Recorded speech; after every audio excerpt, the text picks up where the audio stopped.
오늘 주일에 함께 모여서 예배하는 모든 성도님들을 주님의 이름으로 축복하고 또한 환영합니다. 우리가 함께 찬양으로 함께 고백하면서 우리 오랜만에 자리에서 일어나서 서로를 축복하는 찬양을 했는데요. 저도 그래요. 저도 그런데 다들 많은 분들께서 다른 분들을 위해 축복하면 손은 내미시지만 시선은 다른 분들을 쳐다보지 못하고 다른 데를 이렇게 쳐다보시는 분들 많았는데요. 저도 마찬가지였습니다. 그래서 우리가 얼마만큼 서로를 바라보고 서로를 사랑의 마음으로 대하는 것이 중요한가에 대해서 다시 한번 생각해 보게 되었던 것 같고요. 또 마지막에 주 안에 우린 하나 함께 찬양하시면서 우리를 이곳 온타리오 교회에 보내신 또한 온타리오 교회에 교우 삼아 주신 하나님을 다시 한번 생각해 보는 시간을 갖게 되었던 것 같습니다. 여기 앉아 계신 모든 분들께서는 전혀 우연이 없이 필연적으로 이 자리에 앉아 계신 분들이라는 사실을 항상 잊지 마시기를 부탁을 드립니다. 하나님께서 이곳에 우리를 보내셨다라는 그 믿음을 우리는 항상 갖고 유지해야 합니다.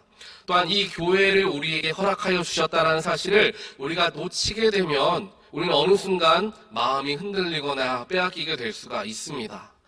하나님과 나와의 관계도 물론 중요하지만 우리에게 허락하여 주신 교회 공동체 안에서 이루시는 하나님의 선하심 또한 우리 신앙생활에 너무도 중요합니다. 그러니 우리 이 온타리오 교회는 다른 사람의 교회가 아닌 나의 교회이다라는 항상 그런 마음을 갖는 저와 여러분 되시길 간절히 소원합니다. 그런 마음을 갖기 위해서는 마음 먹어야지 한다고 마음이 먹어지지 않아요. 그래서 제가 생각해봤습니다. 어렸을 때 제가 중고등부 때 저희 교회에 중고등부실이 없었어요. 중고등부실이 없었는데 지하에 있는 작은 골방 하나를 중고등부 학생들이 쉴 수 있는 공간으로 만들어주겠다. 이제 교회에서 어르신들이 얘기를 하신 거예요. 그래서 그 골방을 이제 꾸미는데 골방에 이제 방에 아무것도 되어 있지 않았는데 거기에 먼저 이제 우리가 열선을 깔아서 겨울에도 따뜻하게 있을 수 있도록 이제 하는 일을 공사를 시작했습니다. 그래서 이제 중고등부 학생들이 교회에 오면은 땅을 파는 거예요. 그래서 교회에 오면은 삽질을 10번씩 해야 된다. 우리끼리 서로 얘기하고 삽질을 해서 땅을 다 이렇게 파내는 일들을 학생들이 함께 힘을 합쳐서 하게 됐습니다.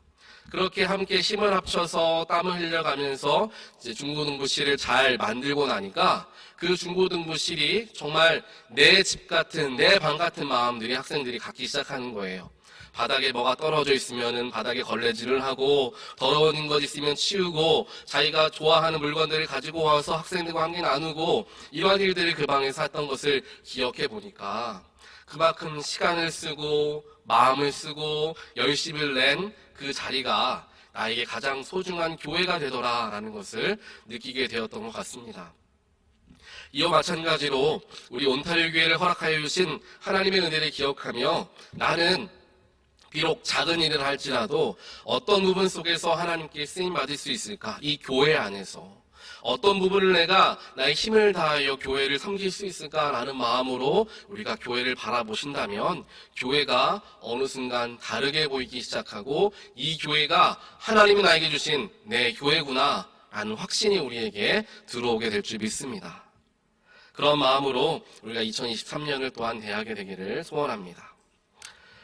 우리 김력 권사님께서 기도해 주셨던 것과 같이 벌써 2023년이 들어온 지 3번째 주가 됩니다. 그 날이 바로 오늘 정확하게 보름이 되는 날이죠. 보름이 되는 날이 바로 오늘입니다. 2023년 개인적으로 또 영적으로 몇 가지 계획을 세우고 실천하려는 마음을 먹으셨던 분들이 저를 포함해 많이 계실 것입니다. 2023년 보름이 지난 오늘 우리가 세웠던 계획들을 내가 잘 수행해 나가고 있는가 한번 생각해 보기를 바랍니다. 때론 이런 마음이 듭니다. 마음처럼 잘 안 됩니다. 머리로는 아는데 몸이 좀처럼 움직이질 않습니다. 올해는 운동도 좀 해보려고 했는데 잘 안 됩니다. 또 올해는 교회 주일 예배에 최대한 빠지지 말아야지 생각하는데 한 주 한 주가 큰 고비입니다. 이러한 마음들이 드는 분들도 계시리라 생각합니다. 그런데 우리가 여기에서 그냥 잘 안 되니까 포기해야지라고 생각하는 것이 아니라 왜 잘 안 될까? 도대체 무엇이 문제인가를 생각해 볼 때 비로소 우리는 조금 더 큰 그림 혹은 내 속의 내면을 이해해 볼 수 있습니다. 나는 왜 하나님께 예배하는 것이 어렵다고 느껴질까? 교회에 나오는 발걸음이 왜 나는 무거울까? 우리는 그냥 감정에 휩쓸려서 살아가는 것이 아니라 생각을 해보아야 한다는 거예요. 요즘에 TV에도 종종 나오는 김창옥 교수라는 분이 계십니다. 이분이 요즘 말로 뼈를 때리는 말이다라고 얘기하죠. 깊이 생각해보게 하는 조언들을 여러 강의를 통해서 사람들에게 전해주시는 그런 분입니다. 이분이 강의 중에 이러한 이야기를 하는 걸 제가 들은 적이 있었는데 문자 그대로 뼈를 때리는 말이기도 하고, 이 교수님께서는 삼적으로 이 이야기를 하셨지만 영적으로도 충분히 공감이 되는 이야기라고 생각해서 여러분들에게 잠깐 전해드리려고 합니다. 우리가 삶을 살아가다 보면 인생에 도움이 되는 것과 도움이 되지 않는 것을 우리는 끊임없이 구별하며 살아가게 됩니다. 영적으로도 마찬가지겠죠. 이러한 구별을 하게 될 때에 적용해보면 좋은 방법이 있는데 여러분들도 한번 생각해 보시기를 바랍니다. 우리에게 도움이 되는 것과 도움이 되지 않는 것을 구별할 수 있는 분명한 방법이 하나 있는데, 그것은 무엇이냐면 우리가 무엇인가를 하고 나서 기분 혹은 느낌이 좋은지 아닌지를 생각해 보면 쉽게 구별할 수 있다는 거예요. 예를 들어서 여러분들이 화가 잔뜩 난 상황에서 나를 화가 나게 만든 그 대상에게 한바탕 쓴소리를 쏟아낼 때 어떠한 감정을 여러분들은 느끼십니까? 아마 처음에는 내 화를 좀 풀어낸 것 같아서 시원한 마음이 처음에는 들 거예요. 하지만 조금 시간이 지나면 깨닫게 되죠. 내가 좀 참을걸, 괜히 얘기했다, 이런 생각을 할 때가 아마 많으실 겁니다. 무엇인가를 하려고 할 때는 그렇게 하는 것이 당연하다라고 생각하고 시작하지만 그것을 다 하고 나서는 후회되는 일을 내가 후회된다라는 마음이 든다면 그것은 우리에게 도움이 되지 않는다라는 것이죠. 또 하나의 예로, 이것은 이 예는 이제 김창옥 교수님이 직접 드신 예화이지만 여러분들은 이런 예화를 드는 거예요. 여러분들은 좋은 사람들과 함께 하면서 술 한 잔을 처음 기울일 때가 즐거우십니까? 아니면 술을 마시고 나서 그 다음 날에 숙취에 곧 고생하는 그때가 기분이 좋으십니까? 라고 물어보는 거예요. 답은 금방 나오죠.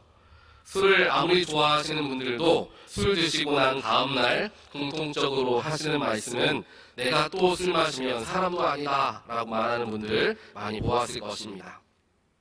결국에 술이라는 것은 마시려고 할 때가 좋지 마시고 난 후에는 이제 후회하는 경우들이 많다라는 것이죠. 이제 반대의 예를 들어보겠습니다. 여러분들은 힘들게 땀을 뻘뻘 흘려야 하는 운동을 하러 나갈 때가 즐거우십니까? 아니면 운동을 하고 나서가 마음이 좋으십니까? 또 미루었던 어떤 일을 해야만 하는 그때가 좋으십니까? 아니면 미루던 일을 드디어 다 마쳤을 때가 좋으십니까? 당연히 답이 나오죠. 운동을 하고 나서가 즐겁고요. 미루었던 일을 다 마치고 나서가 기쁜 것입니다. 결국에 우리 인생에 도움이 되는 것은 무엇인가를 하는 순간 즐거움을 쫓아 살아가는 삶이 아니라 그 일을 처음에는 하고 싶지 않지만 그 일을 하고 난 뒤에 즐거움이 찾아오는 일, 그 일을 쫓아갈 때 우리의 인생에 큰 기쁨이 되어진다는 것을 알 수가 있죠. 즉 우리의 감정을 일의 앞에 두지 말고 일의 뒤에 두어야 한다라는 이야기입니다.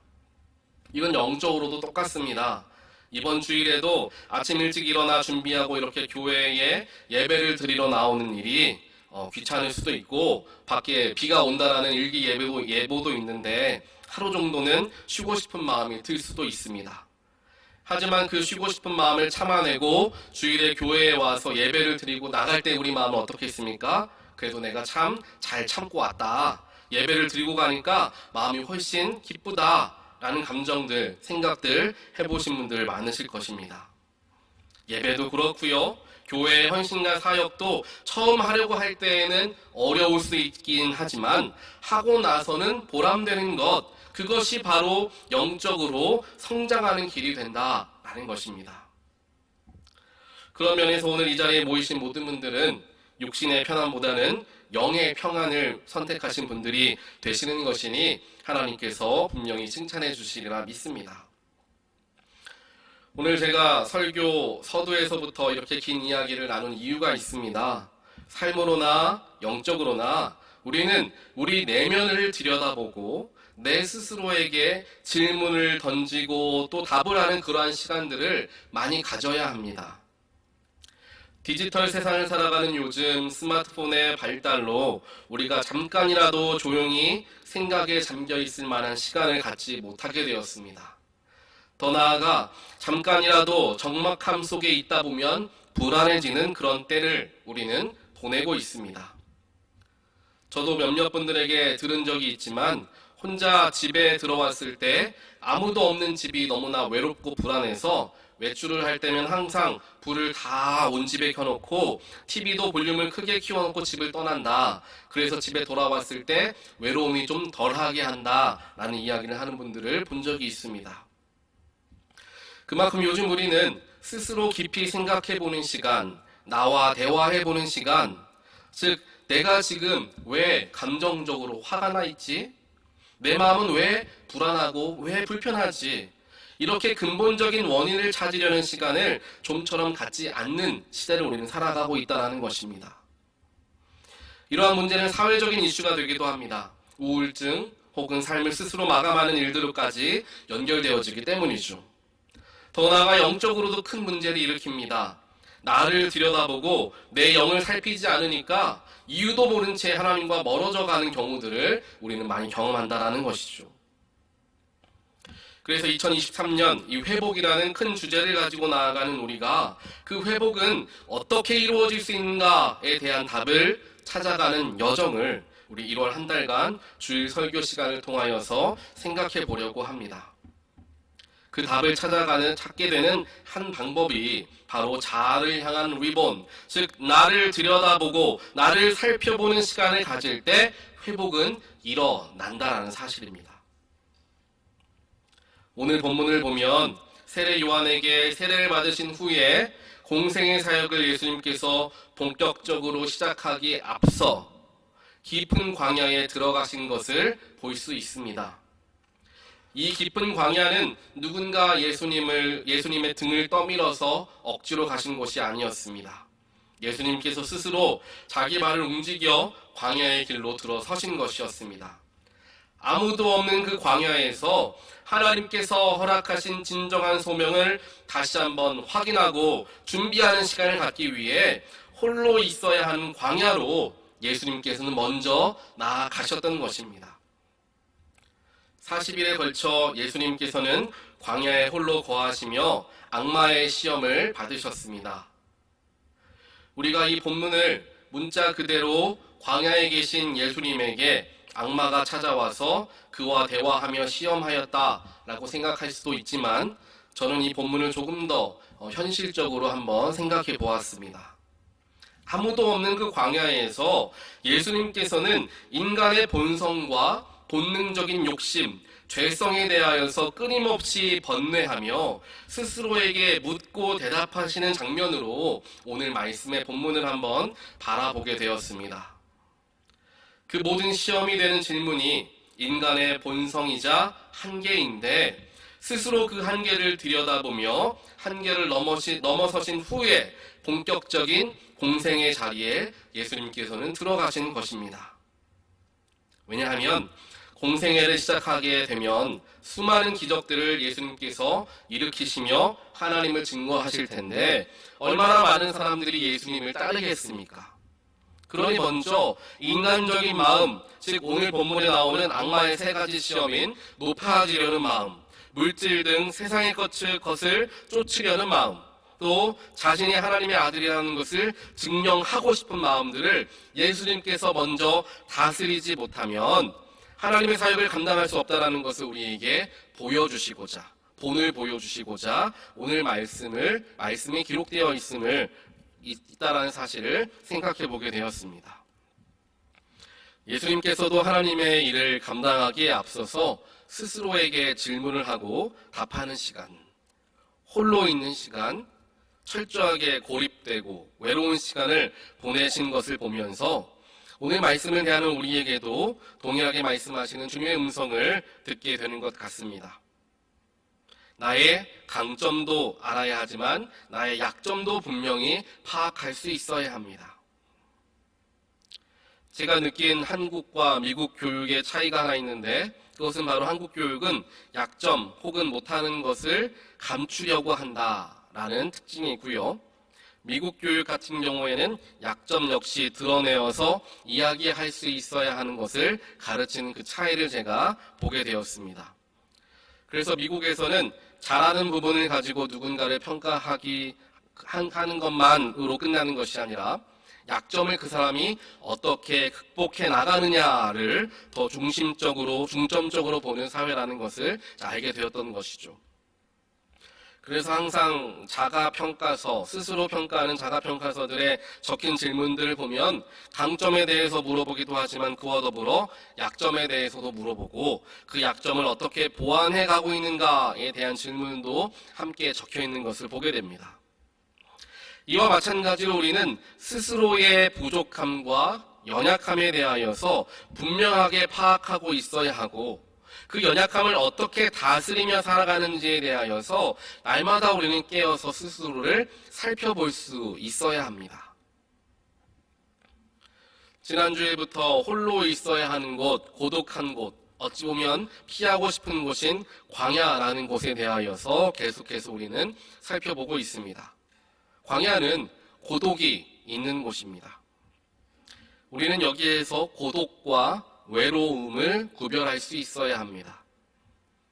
헨리 나우엔이 이 고독과 외로움에 대하여서 이야기하는데, 외로움은 무엇인가로부터의 상실, 홀로 처해 있다라는 두려움과 불안 속에서 나타나는 현상이다 라고 이야기합니다. 하지만 고독이라는 단어는 물리적으로 떨어져 있는 것에 좌우되지 않는 내적인 소양이나 태도라고 헨리 나우엔은 표현합니다.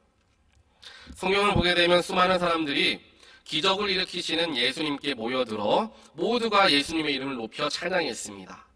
만약 예수님께서 이 순간 수많은 사람들의 찬양 소리, 자신을 높여주는 응원 소리에 관심을 더 기울이시고 그것을 더 좋아하셨다면 그 소리가 가득한 곳만을 찾아다니셨을 것입니다.